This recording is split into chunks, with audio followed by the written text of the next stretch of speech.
എന്തായി വക്കീൽ സാറേ, എന്തെങ്കിലും പ്രതീക്ഷയുണ്ടോ? ഇന്ന് പ്രതീക്ഷയൊന്നുമില്ല. ഇനി നാളെ കോടതിയിൽ എന്തെങ്കിലും നടക്കുമെന്ന് നമുക്ക് നോക്കാം.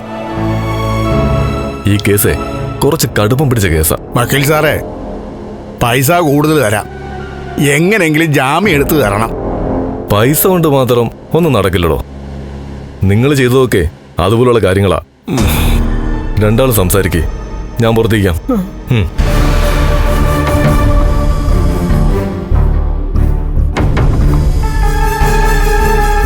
എന്നാലും എന്റെ മോളെ, നീ എന്തിനാ അവളെ സ്റ്റെപ്പിൽ നിന്ന് തള്ളി താഴെയിട്ടെ? അതുകൊണ്ടല്ലേ പെട്ടെന്ന് കണ്ണൻ ഇങ്ങനെയൊക്കെ ചെയ്തേ. അത് തന്നെയാ ഞാൻ ഇവനോട് പറഞ്ഞുകൊണ്ടിരുന്നത്. നിന്നോട് ഞാൻ പറഞ്ഞതല്ലേ കൊച്ചേ, നീ ഒന്ന് സഹിച്ചും ക്ഷമിച്ചും ഒക്കെ നിൽക്കണമെന്ന്. നീ എന്നോട് പൈസ വേണമെന്ന് പറഞ്ഞ് ബ്ലാക്ക്മെയിൽ ചെയ്തപ്പോ ഞാനൊന്ന് തരാമെന്ന് പറഞ്ഞതല്ലേ കൊച്ചേ.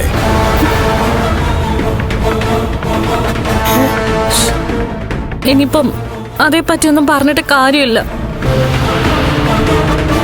എല്ലാ മനുഷ്യരും എല്ലാം സഹിക്കുന്നതിനൊരു പരിധിയൊക്കെ ഉണ്ട്. അത് വിട്ടപ്പോഴാ ഞാൻ അങ്ങനെയൊക്കെ ചെയ്തത്. അതുകൊണ്ട് ഇപ്പൊ എന്തായി?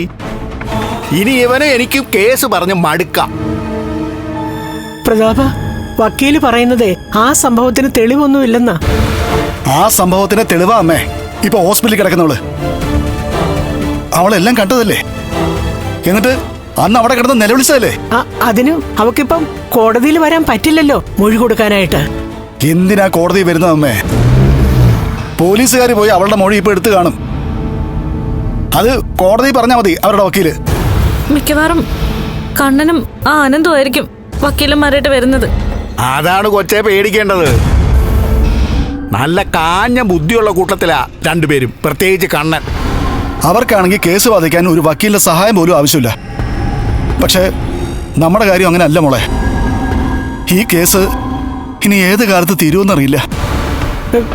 ഇതുവരെ പത്രത്തിലും ടി വിയിലും ഒന്നും വന്നിട്ടില്ല. അതുകൊണ്ട് ഉണ്ണിയുടെ അമ്മയും ഇതൊന്നും അറിഞ്ഞിട്ടില്ലെന്ന് എനിക്ക് തോന്നുന്നത്. പേടിക്കണ്ട, നാളെ എല്ലാവരും എല്ലാം അറിഞ്ഞോളും. അത് കഴിഞ്ഞാൽ ഇനി മോളുടെ ഭാവി തീരുമാനിക്കുന്നത്.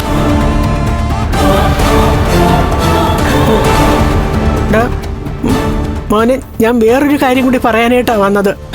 എന്താ അമ്മേ? ഉണ്ണിയെ വീട്ടിൽ വന്നായിരുന്നു. അവന്റെ അച്ഛനെ കൊന്നതേ നീയാണെന്ന് അറിഞ്ഞു കഴിഞ്ഞാ പിന്നെ ഈ ബന്ധം തുടരില്ലെന്ന് മോൾക്കറിയാം. അതുകൊണ്ട് വളരെ പരുഷമായിട്ടാ സംസാരിച്ചത്. അതെ, ഉണ്ണി പോയി കഴിഞ്ഞപ്പോൾ മോൾക്കൊരു തളർച്ചയുണ്ടായി. ഞാൻ പിന്നെ മോളെ നേരെ ഹോസ്പിറ്റലിലേക്ക് കൊണ്ടുപോയി. അവിടെ ചെന്നപ്പോഴല്ലേ വിവരം അറിയുന്നേ. എന്തെങ്കിലും കുഴപ്പമുണ്ടോ? ആ, ചെറിയൊരു കുഴപ്പമുണ്ടടാ. കുഴപ്പമുണ്ടായില്ലെങ്കിലേ അത്ഭുതമുള്ളൂ. മോനെ, നീ കരുതുന്ന പോലെയുള്ള കുഴപ്പമല്ല. സാധാരണ കല്യാണം കഴിഞ്ഞ പെൺകുട്ടികൾക്ക് വരുന്ന കുഴപ്പം തന്നെയാ. എടാ, വീണ്ടും മോളുടെ വയറ്റില് ഒരനക്കം തുടങ്ങിയടാ. മോള് വീണ്ടും അമ്മയാകാൻ പോവാ.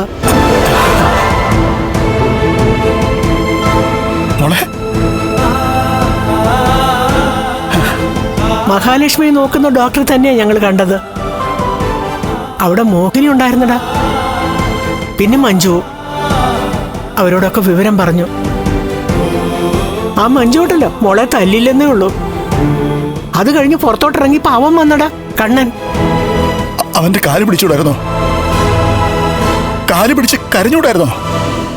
എന്റെ പൊന്നുമോനെ, അതൊക്കെ ചെയ്തു. പക്ഷെ ഒരു പ്രയോജനം ഉണ്ടായില്ല. നിന്നെ ജയിലിൽ കിടത്തുമെന്നും ഞങ്ങളെ ശിക്ഷിക്കുന്നൊക്കെ അവൻ പറഞ്ഞിരിക്കുന്നു. ഇനി എന്ത് ചെയ്യണമെന്ന് അറിയില്ല അച്ഛ. ആ കുഞ്ഞ് ജനിക്കണമെന്ന് പോലും എനിക്കില്ല. അങ്ങനൊന്നും പറയല്ലേ മോളെ. നല്ല കാര്യമല്ലോടാ അവള് പറഞ്ഞത്.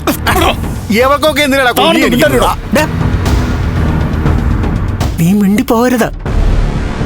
മിണ്ടിയാലുണ്ടല്ലോ നിന്റെ കഴുത്തിന് പിടിച്ച് ഞെക്കും. ഇതിനൊക്കെ കാരണക്കാരനെ നീ ഒറ്റ ഒരുത്തനാ. എന്നിട്ടും അവൻ നല്ല പിള്ള ചമയം വന്നിരിക്കുന്നു.